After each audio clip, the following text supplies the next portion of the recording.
லம்சமாக போட்டோம்னா நல்ல லாபம் வர்றதுக்கு வாய்ப்பு இருக்குது.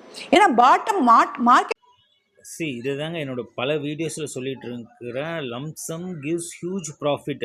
இப்போ ஒருத்தருக்கு 1,00,000ன்றது ஒரு பெரிய விஷயம் இல்லை. 30,000-40,000 ரூபா போட்டு மொபைல் வாங்குறாங்க.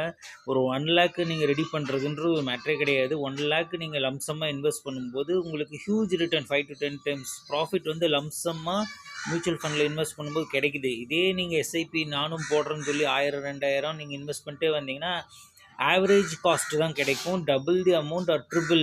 ஸோ ஒரு 5 lakhs 10 lakhs உங்களோட லைஃப் லாங் சேவிங்ஸு, அதுதான் உங்களோட ட்ரீம்ஸுன்னு நினச்சி எஸ்ஐபியில் போடுறீங்க. 5 lakhsன்றது 10 lakhs வர்றது ப்ராஃபிட்டா, அதே 5 lakhsன்றது 50 lakhs வர்றது ப்ராஃபிட்டா, விச் கிவ்ஸ் ஹியூஜ் ப்ராஃபிட். அதுதான் உங்களோட ஃபினான்ஷியல் நீட் எல்லாமே. Only thing you need to identify the market condition. Market எல்லாருமே இறங்குதுன்னா பயந்து ஓடுறாங்க. இறங்குறப்ப தான் நம்ம இன்வெஸ்ட் பண்ணணும். கரெக்டான ஷேர் ஆர் மியூச்சுவல் ஃபண்டில் பிக் பண்ணி